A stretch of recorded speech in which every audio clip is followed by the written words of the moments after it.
YouTube! Welcome back to the channel. Why I regret waiting so long to create. Short answer, do you know how far I'd be if I just stuck with creating? If I just, instead of consuming 10 years ago, I just started creating. Do you know how far you would be if you simply started creating? In this video, I'm just going to talk about my personal insights, personal reflections on how the biggest regrets that I have on why I wish I started creating earlier, to hopefully pass on these insights to you if you're kind of on the edge about, should I create? What are people going to think about me? Is this even going to work out? Because these are all common notions that I think I've personally developed too, but I also think that people who have also created as well or are in the journey of creation are also dealing with as well. So if that interests you, let's get started. So I grew up in the internet era. And I think the most popular app in my generation, I'm 28, by the way, would be YouTube. I think just the whole concept of videos really put things in perspective where I could be where I currently am and watch a video about a topic based on a totally different location, right? I could watch a video about the elephants in the desert. That makes no sense. I could watch a topic about sea life and I'm not even in the sea. You know what I mean? It just gives you that different perspective on something that you wouldn't have to begin with, right? So I just think my natural interest in the video platform and how much it's grown really shows how the creator economy has grown. And my biggest regret is, what if I just started back then? If you're debating on should you start right now, my advice would be you should have started probably 10 years ago, right? But we can't go back in time. We can only move forward. So short answer, yes, start now. Right? Just go for it. Whatever, if you're unsure about what to do, if you're unsure about what topic to even talk about, what to post, create content about, just start with where you are. Start with what you're naturally interested in. Start with what value you can provide. Start about what you're good at. Start about, if you're a student, talk about what you're learning. If you work, talk about what you're currently working on. If you play an instrument, if you play a sport, talk about that. There's just so much growth potential. And I think the biggest fear a lot of people have is the fear of simply just starting. I think, especially when you just start out, it's not going to be pretty. It's not going to be the most polished compared to other content creators that you may watch. It's not going to be, they're going to be growing pains, of course, just like with anything you start, right? But I think it's the amount of repetition you put in, the amount of hours you put in, the consistency to your craft that you put in that will eventually get you to that point where you're going to be like, wow, I've grown so much along this journey. And the reason I wanted to make this video about this title, about the biggest regrets I have as why I didn't start creating earlier, is because there are a lot of benefits, I think, that come with creating. Yes, in terms of monetization, if I had started earlier, maybe I would be able to monetize through either YouTube or another social media platform or through just brand sponsorships or deals, right? That's a given, right? We all need to make money. We all want to make money. We all want to live the ideal lifestyle that we envision for ourselves, right? And if that's you, by all means, pursue it, right? But I also think there are other benefits to content creation that I may not have picked up on as of late if I started earlier. I would have picked up on them if I started earlier. One of them is actually just the whole idea of formulating your ideas and bringing your ideas to fruition, right? I see this a lot in the fitness niche industry. I think a lot of fitness influencers, they start off with just how to work out, how to do this, how to do that. But I've seen a big shift in the fitness industry where it's a lot more comedy sketches, a lot more creating your own supplement brands, a lot more appearances on podcasts just to get to know the owner, him or herself, right? A lot more clothing brands, right? So it's a lot more of branching out. And I think that kind of shows how much the creator economy is going, where it's headed. I think, of course, in the beginning, right, it's just like showing your interest. If you're into fitness, you just show your workouts. But now it's just like there's so many portals that are being opened simply based off the fact that you create content. And I speak to myself when I say this. Imagine where I would be if I started creating earlier, right? My whole niche, right, is content, where content creation meets personal development. If I started 10 years ago, who knows where my channel would be, how many subscribers I would have. But that's beyond the point.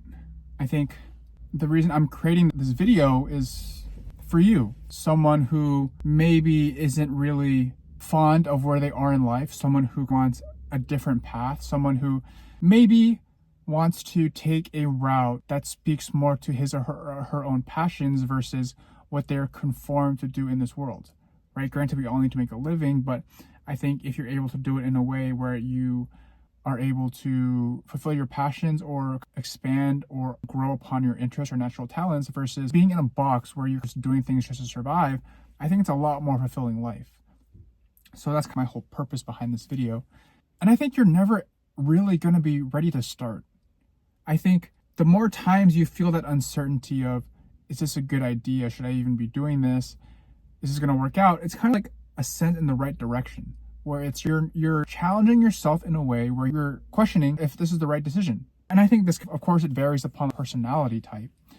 But if you're someone who's somewhat ambitious, wants to create a brand for themselves or stray away from the norm, if you're someone who's, okay, for my example, someone who's been applying to a ton of jobs and still hasn't found luck, maybe you want to pursue this as a way to build your own brand, not necessarily be reliant on a job when things don't go that well.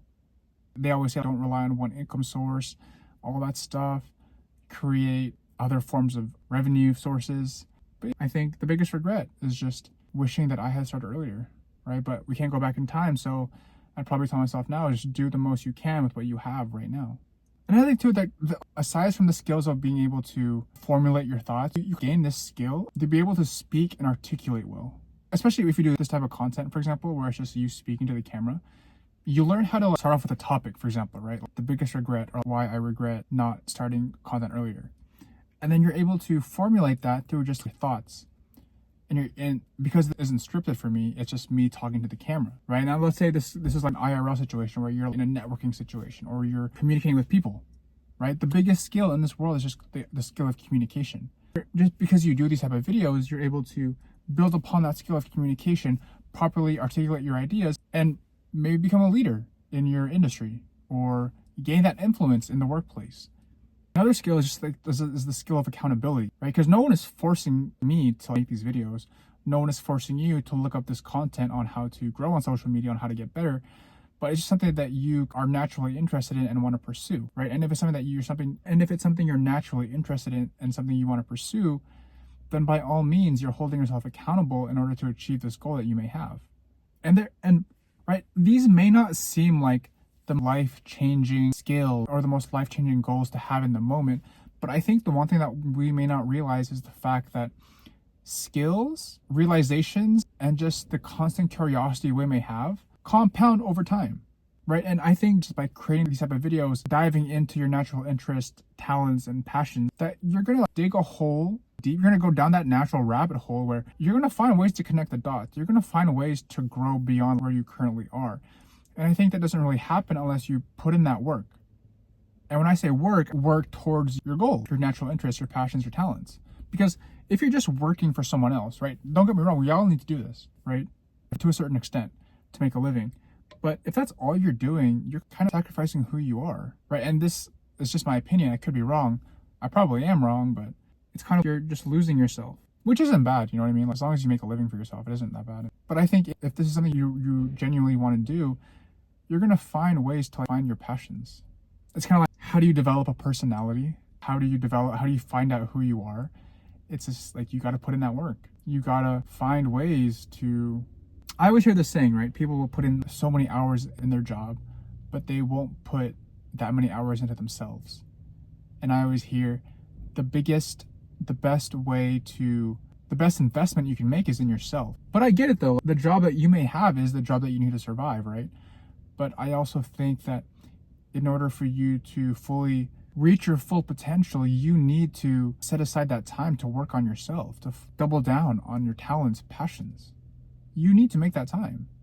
If there are 24 hours in a day, you work 8 to 12 hours a day, for example, right, for your job. I'm not sure what type of job you work, maybe 8 to 12 hours. You sleep for 8, that leaves you 4 hours, right? Let's talk about like the commute times and all that stuff. So take away 2 hours, right? Now you're left with 2 hours of your day. Now let's say you work out for an hour. Now you're left with 1 hour a day, right? That 1 hour a day could make all the difference if it's compounded over time. And I think if I had started my YouTube channel 10 years ago, I would definitely have that goal of growing my YouTube channel and monetizing on my YouTube channel, because I was not aware of how people were monetizing on YouTube or how people were getting sponsorships or brand deals through their social media. That was, I guess, become relevant the past 4 to 5 years, honestly. But back then, I had no idea it was a possibility, right? But if I had started 10 years ago with the idea of just making content about what I genuinely loved or what I was interested in, and then just grow a brand off that, I think number one, it would help me really understand more about myself. I think for the longest time, especially when you're young, you're told what to do, which is not bad, right? I think we need that to a certain extent, right? It keeps people away from troublesome actions. It keeps people focused on what they need to accomplish in life. That's why it's a dichotomy, right? I don't think there's a right or wrong. So take what I say with a grain of salt. But if I started YouTube 10 years ago, I think I would be a lot more aware of who I am as a person. I would learn a lot more about myself. And I would gain a lot more skills, I think, than what I currently have. I think a lot of the skills that I've gained and that I currently have are based on somewhat of what the job market requires. But as sometimes jobs are going extinct, especially because of AI, especially because of how the world works. The world is constantly evolving. But I think that the skill or the knowledge you gain simply from just following your interests, talents, or passions. Here, I'll give you an example. Let's say growing up, I was interested in basketball, all right, and I made basketball content. But then now let's say I want to expand past basketball. What would I do now? That's tricky. I think what I would do is, because it's difficult, right, to be tied down to one niche, I think, especially because your interests and passions change. Of course, I still love basketball, but actually, you know what? I want to take that back. I think growing up, I used to love playing basketball. I still do, but I'm not as athletic as I was when I was younger. But I think the passion and the genuine interest is still there. So maybe if I started out a YouTube channel when I was younger, 10 years ago, about just basketball, I'd probably do how to shoot a basketball, how to do a layup, how to shoot a free throw. But as I've aged, I'd probably go more into the NBA side, NBA news, NBA analytics, whatever. I think I'd probably get into that, right? But I've already built a channel just off my natural interest. Or if I was going to school for a certain topic, if I was really into math, I'd probably just start a math channel. And then I'd probably, as my education progressed throughout time, I'd probably transition into a day in the life of a college student studying mathematics.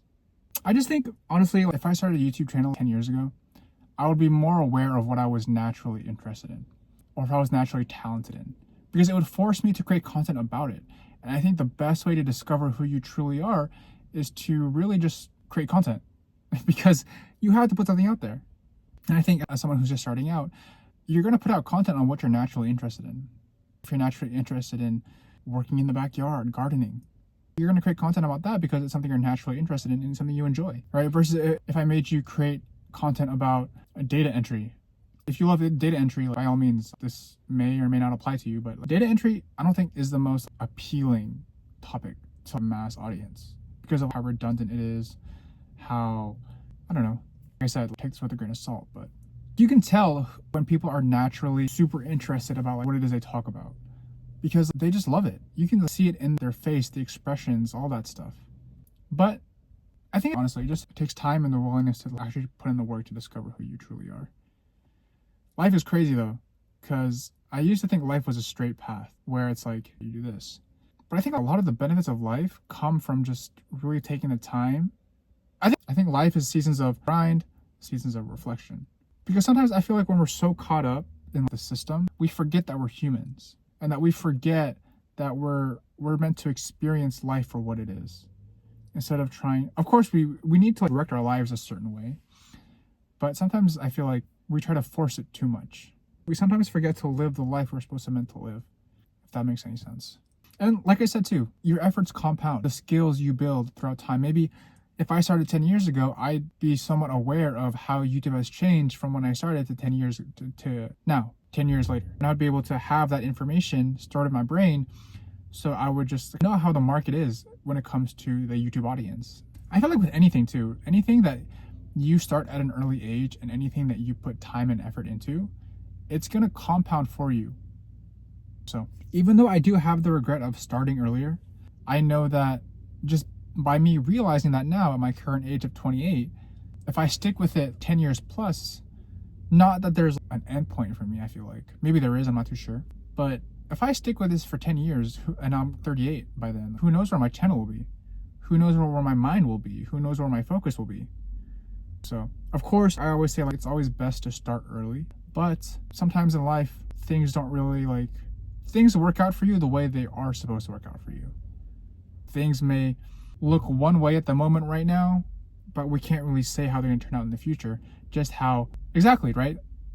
That's so for me to call it a regret is definitely true, but I don't think I would have all of the life experiences that have led me up to this point if I hadn't done it this way. Of course, I would love to say that, oh wow, I wish I started 10 years ago doing YouTube.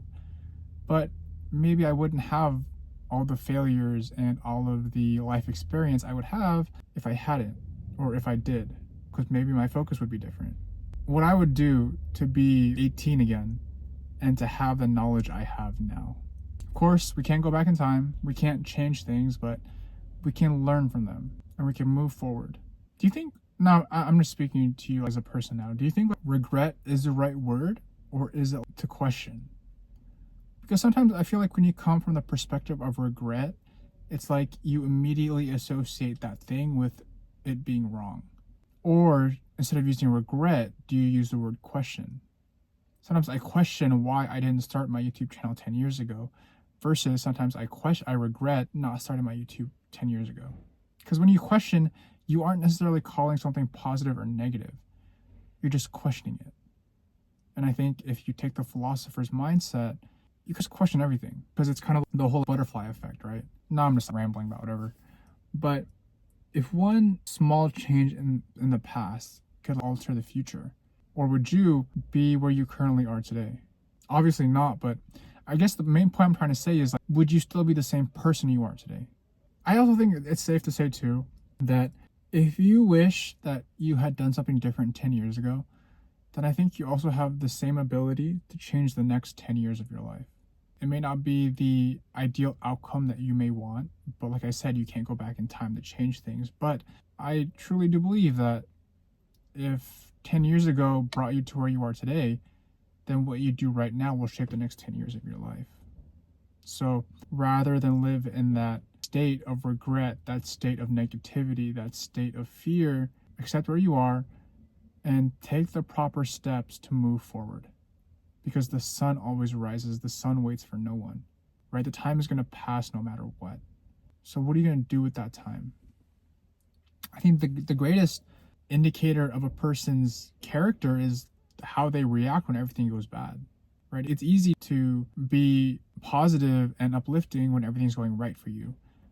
But how do you act, or how do you think when things aren't going that well for you? How do you build that character? Maybe it is all about the journey. I always hear the journey over the outcome. It's the things we learn along the way. What if there is no outcome, but only levels you pass? What if there is no end goal, only the striving towards gradual process? So if you made it this far to the video, I guess what I'm trying to say is that don't live a life of regret. Whatever it is you want to do in this life, pursue it. But know that it's not going to come easy, and there's going to be a lot of accountability from you in order to achieve what it is you want to achieve. But you can do it, because I'm going to do it. And if I can do it, you can definitely do it. But where you are, just because you aren't where you want to be right now doesn't mean you won't get there. And I think if you don't quit, you never lose. But with that being said, if you made it this far to the video, I want to thank you. Go ahead and subscribe to the channel. It would help the channel grow. It would help me reinvest back into the channel, help grow the brand, impact more people, I think is the end goal for me, right? Like I said before, money's cool, monetization's cool, but I think without purpose, without fulfillment, then it's not. It's find your passion, find your talent, and find ways to grow it, right? So that being said, thank you so much for watching this video, and I'll be seeing you next video. Peace.